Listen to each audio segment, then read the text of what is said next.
Hi, everyone. It's Hallie. We are going to go ahead and get started here. Thank you so much for your time today. We greatly appreciate it. And I will get the recording going.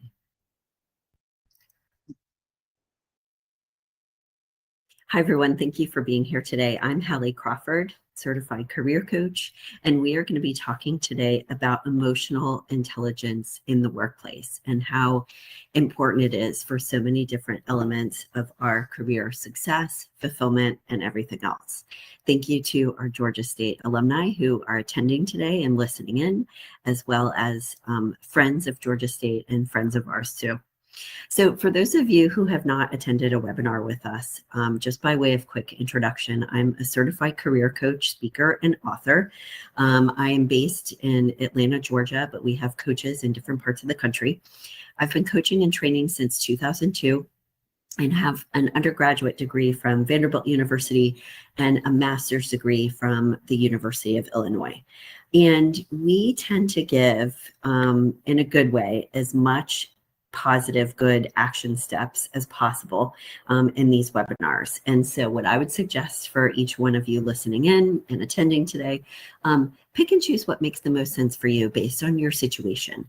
Remember, you will get a copy of the recording so that you can pick up where you left off in terms of action steps. So feel free to make sure that you download that recording once you get it. So let's talk first about why emotional intelligence in the workplace is such a big deal and why it's important.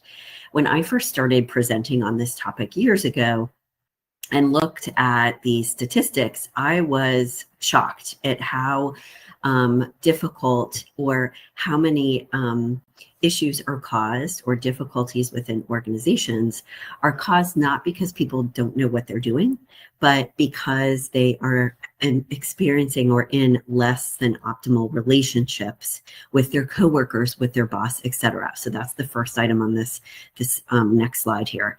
And the typical manager spends a ton of time dealing with workplace issues. That's 1 to 2 hours, days of every single work week, if the statistic is between 25 and 40% of the time, which is a ton. So this is why this is so important.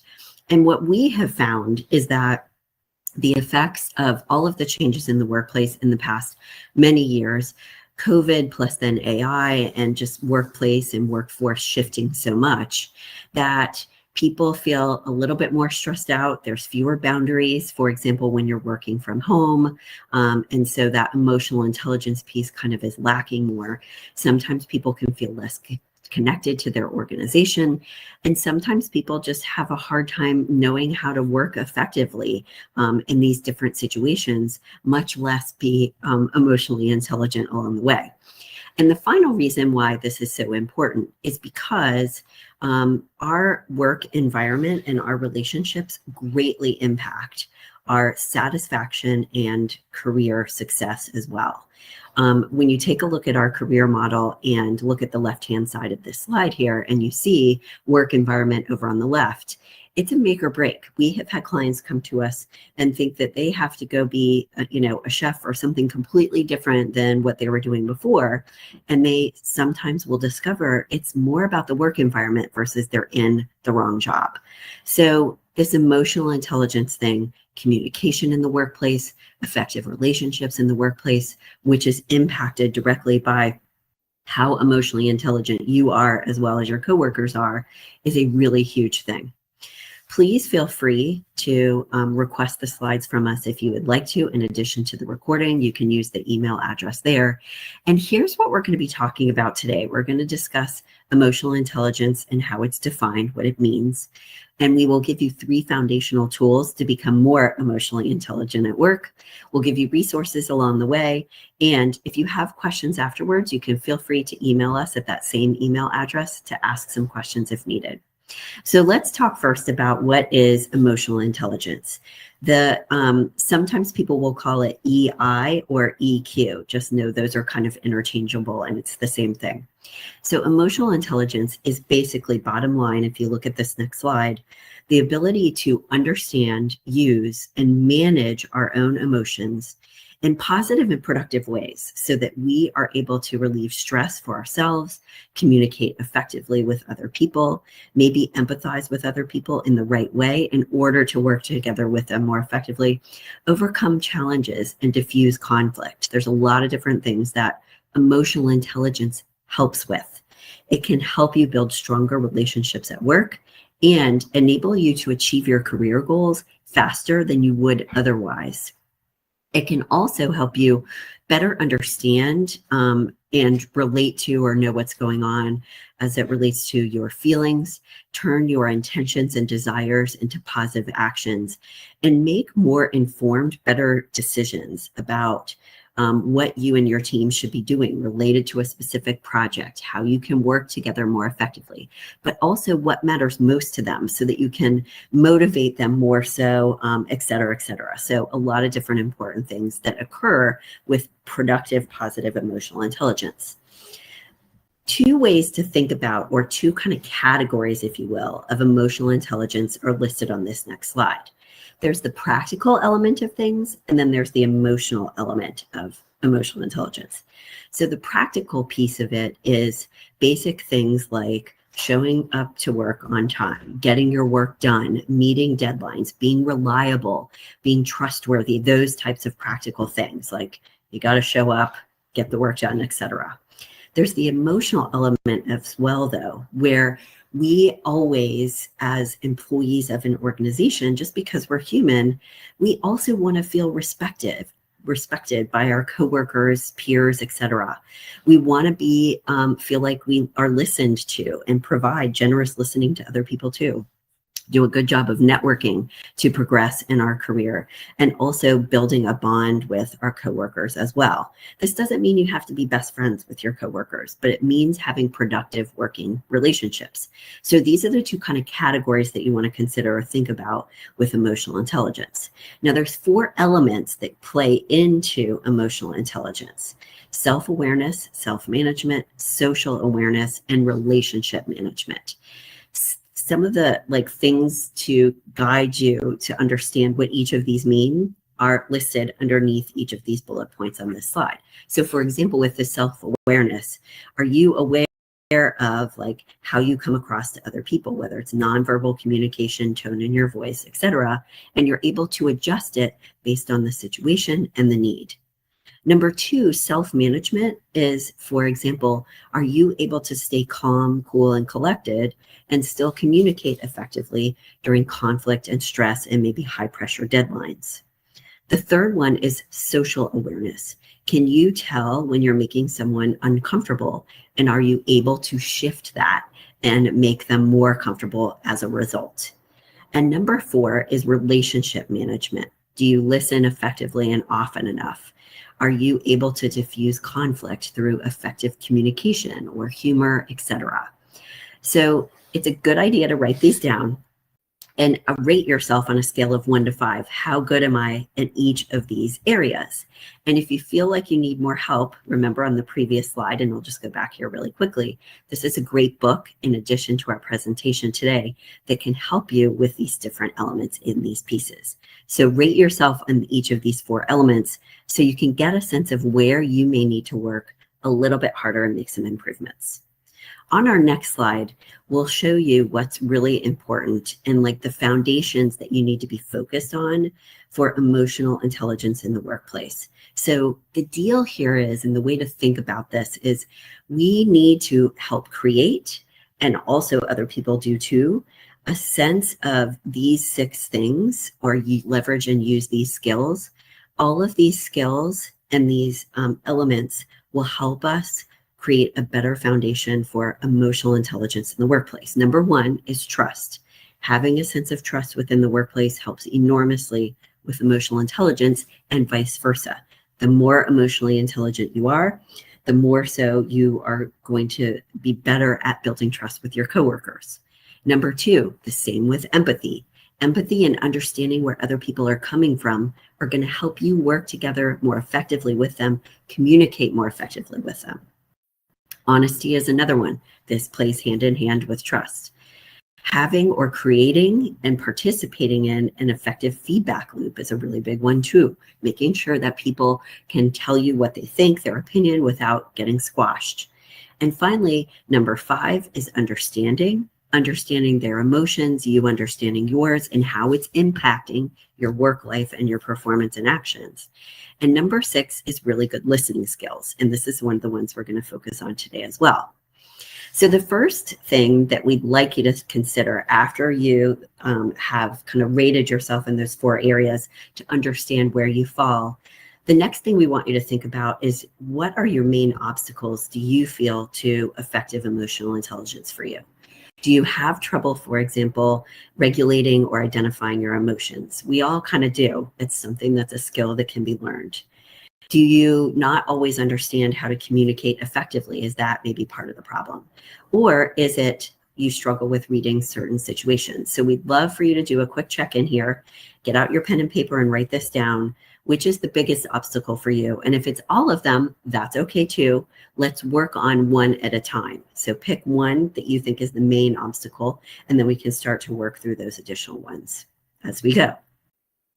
The 3 foundational tools that we're going to talk about next on our agenda to help you be better with your emotional intelligence are these 3 things on this next slide: creating an agreement, empathetic listening, and curiosity. So we talked about emotional intelligence, how it's defined, and we're asking you to first get a sense of where you fall on the scale of things so that you know where to focus. Now let's talk next about 3 tools to help you improve your EQ or EI. Tool number 1 is creating an agreement that is a little bit more formal or spoken or upfront with your coworkers to establish guidelines for how you can work together more effectively. These guidelines can be for communication. How often and what's the best way for you to communicate? Tasks. Who is each person on your team in charge of? And what kind of tasks are they in charge of? And is that really clear and clear cut? Meetings. How often should you meet? What should you be talking about, etc.? The roles that you play in different projects or within your organization, and making sure there's clarity there. You can also make an agreement for how to handle conflict, disagreements, feedback. This is really important too. It can help mitigate possible issues and conflicts in the workplace because you have an agreement up front about, let's talk about it in person and agree that we're going to be positive and productive, listen to each other, and try to work through it productively. When you have this conversation with someone, to start creating an agreement over time with them, ask them their opinion first, but have suggestions ready to go. And these are some questions that you could kind of start out the conversation with a little bit more. How can we work together more effectively? How can we get through this project collaboratively? Big, good, open-ended questions are things that we're going to talk about over time here in just the next couple of slides. But this agreement, whether it's formalized in writing, which is ideal if you can get to that place, or if it's simply a quick conversation that you all have, even if it's in bits and pieces and it's not all at once, this will help you prevent conflict issues and be more productive overall. The agreements about your objectives and tasks are going to make sure that everyone is clear about what they're responsible for and there's no confusion there. That you're prepared for challenges that you may encounter based on what you've encountered in the past. Milestones, progression, and so how are you going to know that you're being successful and progressing on this particular project along the way? So there's lots of different things that you can include in your agreement. These are the things that as a starting point, we would recommend you begin with. So we'd love to know from you all. So feel free to email us afterwards.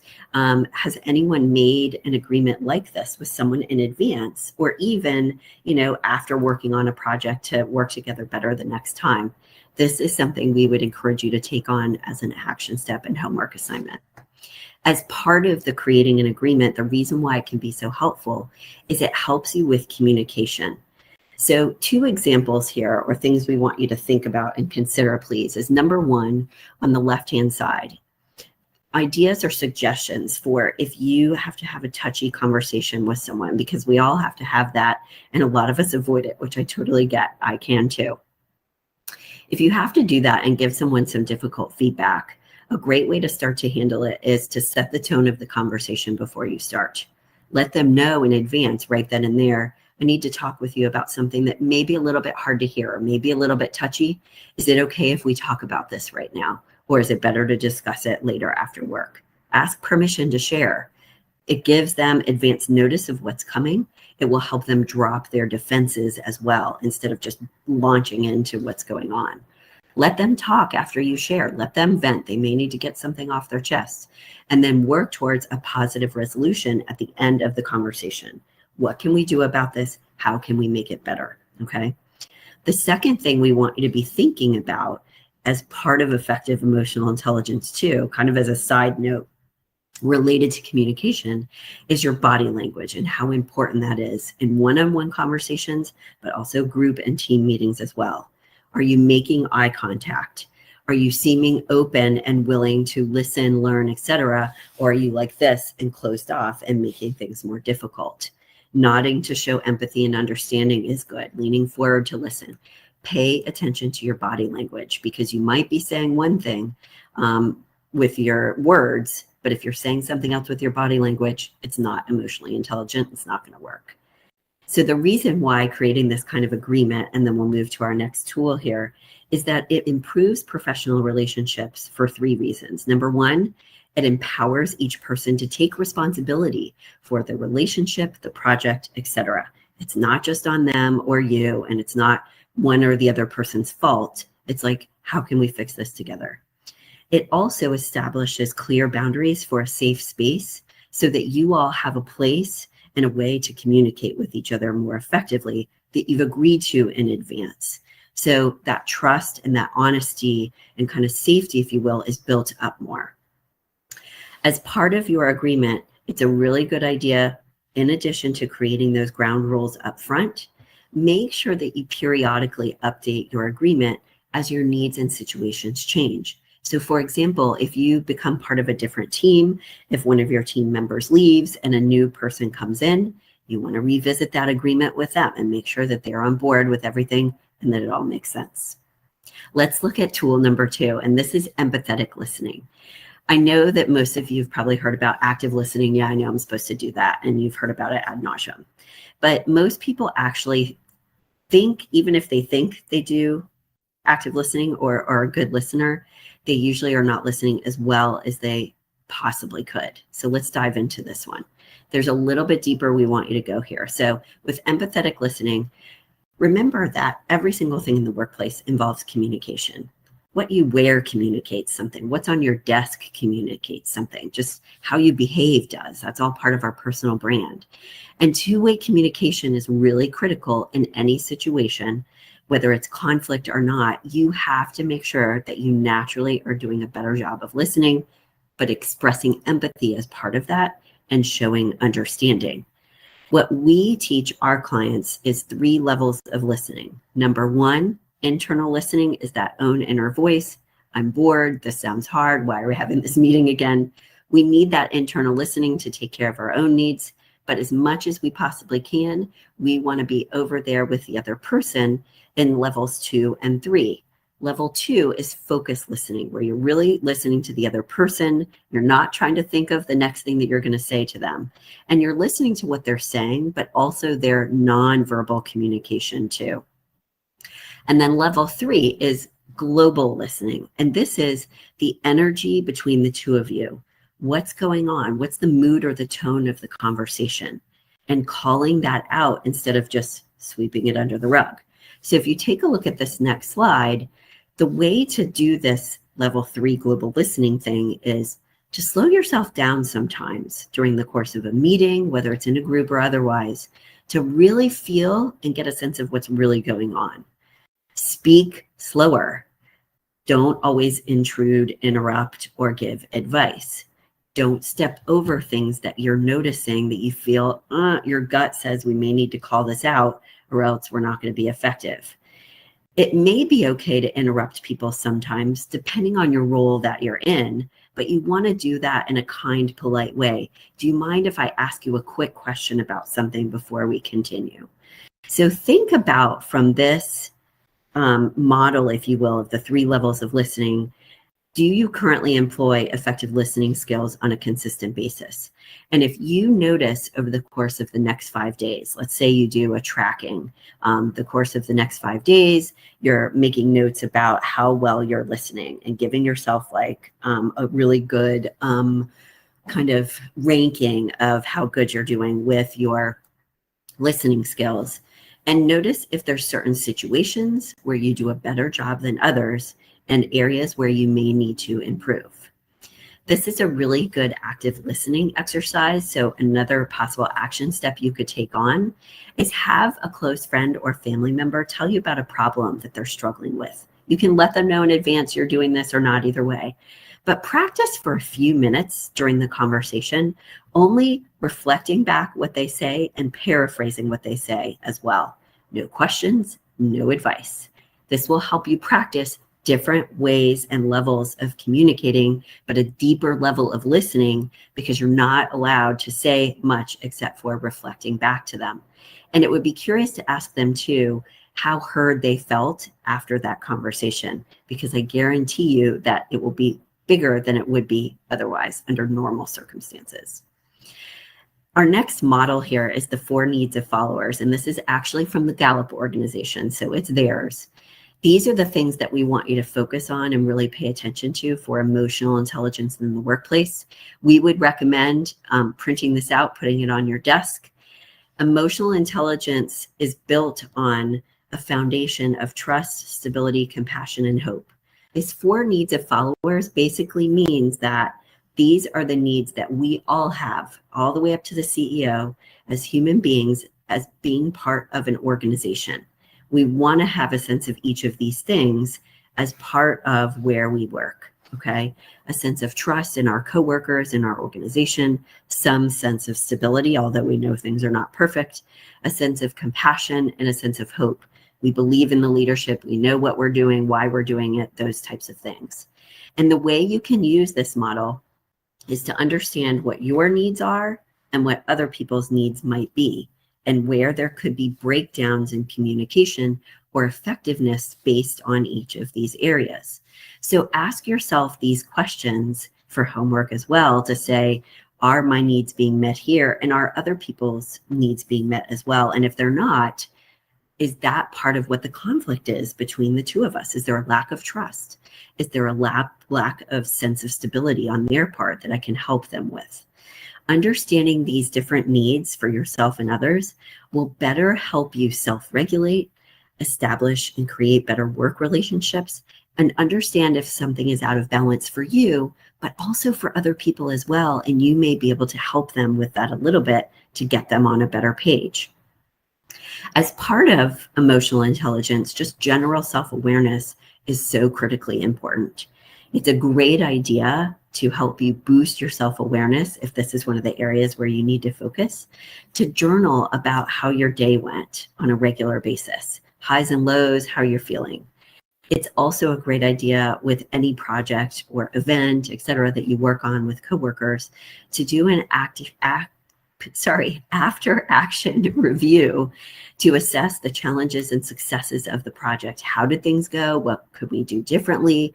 This is a self-reflective process that will help you enormously with emotional intelligence, but also be more effective the next time around with the next project. And with this sense of self-management, part of or one of those tools, in addition to journaling so that you identify what your emotional state is and how things are going, on this next slide are a bunch of great self-management tools that you could try to put in place for yourself over time. Try one that appeals to you the most, and then pick up on some of the other ones over time. But all of these can help you do a better job of regulating and dealing with your own emotions so you can get to a more productive, positive place. Now, our third and last tool before we go today is the tool of curiosity. This is almost being like childlike, where you're asking really good questions of the people that you work with and not always just giving advice or telling them what to do. So this concept is powerful questions, the idea of powerful questions. Powerful questions are open-ended. There's no judgment in them. And the cool thing about them is they allow the other person to figure things out on their own a little bit. Maybe it allows them to vent because they need to do that for a second, explain something, or identify a solution on their own. Powerful questions do not allow for a yes or no answer. They're big and open-ended for a reason, because it forces the other person to think, take responsibility. And the cool thing about them too is it assumes a positive outcome. There's no room for this isn't going to work. You'll see some examples on the next, or on the left-hand side of this slide. How can we handle this project effectively? Big open-ended question gives you room to brainstorm and talk through ideas, and it assumes a positive outcome. Powerful questions can be either information gathering or open-ended and curious. The difference is listed on this next slide. To just understand what someone's priorities are, what's going on, that's basic information gathering. Again, they're still not yes or no. But curious questions are really like more thought-provoking for the other person, and it really gives them a chance to play around with different ideas or suggestions. It could open up their perspective on something if it seems like they're really stuck. With a situation where there may be possible conflict, or you need to speak up for yourself in a certain situation, remember that the effective assertive communication formula has 3 points to it, or 3 steps. And the first one you'll notice on the slide here is to show understanding first, then state the facts, don't get too emotional about it, and offer a resolution. We want people to speak up for themselves at work and say what needs to be said, but you can do it in a way that either the other person will really hear you and it will be productive, or it will be the exact opposite. So write this down as well. The 3 steps for effective but still assertive communication are listed here. And remember, as part of showing understanding, if you look at the left-hand side of the slide, you're wanting to self-manage during this time and during this conversation.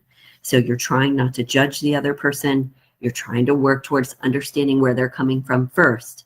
Remember that understanding does not have to mean agreement. It's just at least understanding. And you can do this by empathizing and asking really good questions. All right, so before we go today, we've given you a lot of different possible action steps, I know. We would love it if you would write down one action step that you will take in the next week. It could be creating an agreement. It could be practicing that active listening exercise with a friend or family member where you can only repeat back what they say. Feel free to reach out to us for a free consultation about our services. We would be happy to help you with this career issue or any other career issues that you have, whether it's job search, career transition, defining the right path, or professional development help like we're talking about today. Thank you so much for being here today and listening in. We greatly appreciate it. Look out for the recording in your email inbox and have a wonderful day.